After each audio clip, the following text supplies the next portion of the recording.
Morning guys. Yan po. Busy sa paglilinis ng paligid.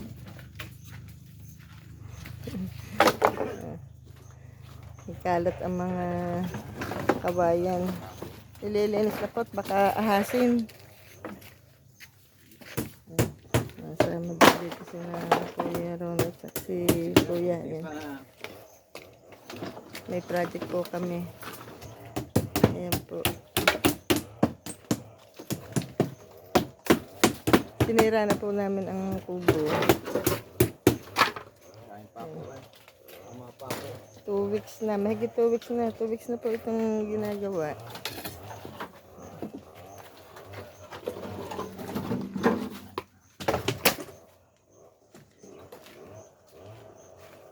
Kulang-kulang 200 na po ang gastos namin dito, labor and materials. Yan, wala pang, pero may mga bubong na po yan, kompleto na. Ikakabit na lang po. Yan, nagkalat lahat. Yan guys, yung mga yero. Bali, magandang yero po ang binili namin. Yung hindi madaling kalawangin kasi nabibili po ng yero. Isang taon pa lang kalawang. So, ang amin pong binili ay hindi, may papuyat ang aking chinelas. Yan. Yan, hindi kinakalawang. O matagal ang lifespan. Nagkalat lahat guys yung mga yero. Ito mga yerong ito, ibabakod namin guys. Yan guys. Kaya po hindi ako makapag-upload. Busy. Sa ako kayo i-update dito sa amin pag nangyari na po. Ito po ay concept namin po ay ang ano po namin dito ay tiny house. Puro salamin po ang paligid. Tiny house at the same time retirement house na po. Di po ba sabi nila, kung kayo magre-retire, wag mo uubusin ang retirement pay mo sa pagpapagawa. Bago ka mag-retire, dapat nasa ayos na. Dahil kung uubusin mo ang pera sa pagpapagawa na kung ano-ano, wala. Dapat for sapod na lang, maintenance, yan. At saka leisure, yan. Paggalagala. Health. Dapat din pong laanan. Yung po mahalaga pag nag-retire. Meron kang savings para sa kalusugan. Kaya sa mga basura, dito namin dinadala. Sinisilab. Tapos ito mga kawayan. Ibabakod din po namin yun. Yan po ang update sa aming kubo.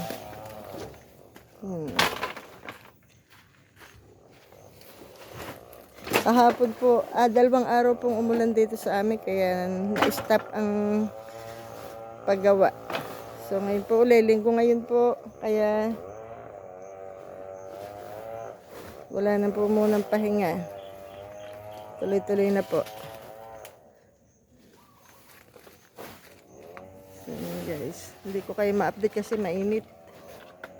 Kung sa hapon niya, tatry ko kayong i-update sa aming tiny house.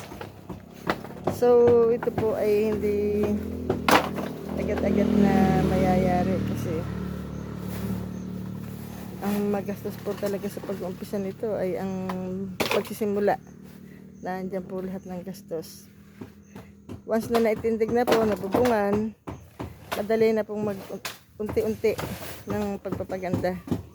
Dahil sa bahay po, hindi nauubos ang pagawain. Hindi po nabibigla yan. Unti-unti lang po tayo. Yung alateres po yan. Oh. Hindi na namin inalis ang alateres dahil silbing init. Pati yung avocado tsaka atis. Bali napapalibutan siya ng halaman. So, nagtanim na rin ako dito ng kung sakaling amano na ang alateres, ito na ipapalibot. Kalachuchi.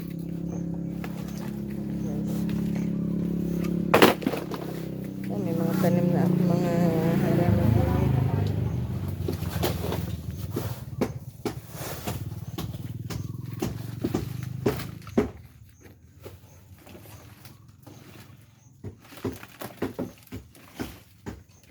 Dapat pala din na sa labas na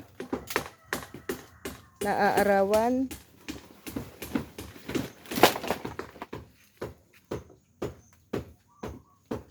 May marsilyo ba kayo kuya dala?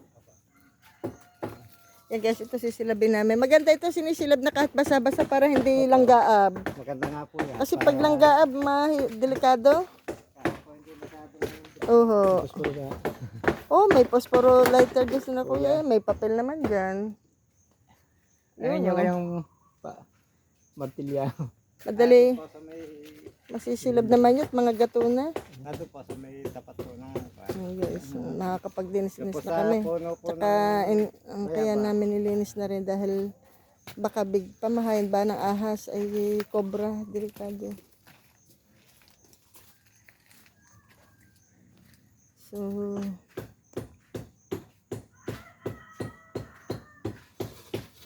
marami ako guys plano, pwede rin transient or kung ano man.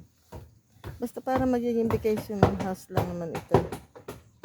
Parang istambayan, tigilan pag na gusto mong dito. Yan.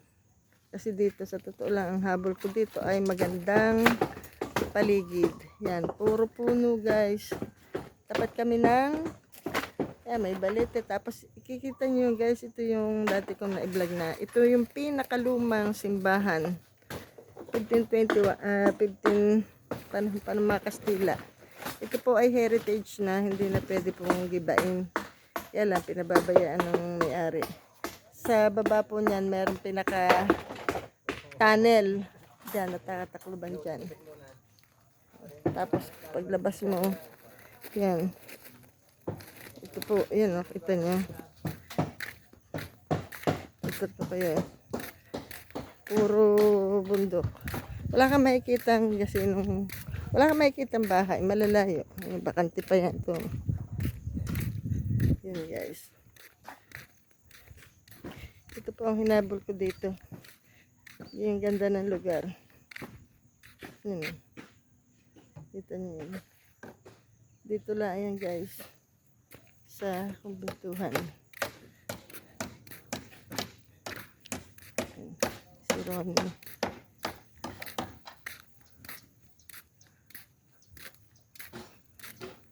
Mainit ngayon guys. Sobrang init yung kahapon, maghapong maulan, malamig, ngayon naman mainit. Ito po ating lalagay sa sako. So ito lang po guys ang aking update sa aming bukid. Magulo pa. Kalat. Ganito talaga pag nagpapagawa. Doon. Tapos dito. Yan. Mga lamesa. Kinakalawang na. So, kailangan ito ma-repaint. Ito yung aming kama. Double deck. Pipinturahan lang ito guys. Lalagyan ng kutsyon.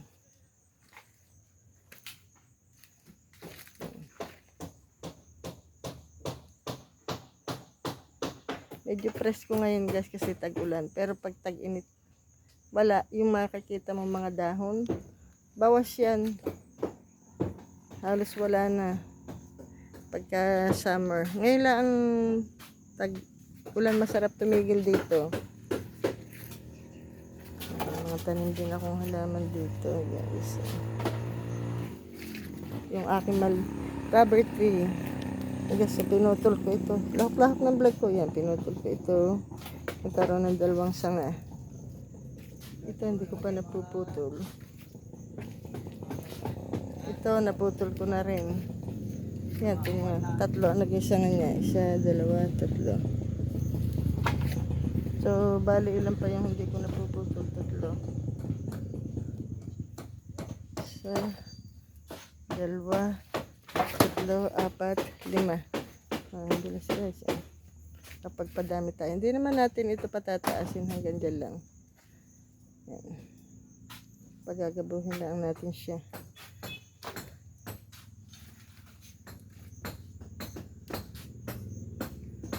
So, hanggang dito lang guys ang aking update sa aking vlog, at salamat po sa mga patuloy na nagsusubscribe kahit minsan ay magulo ang aking vlog.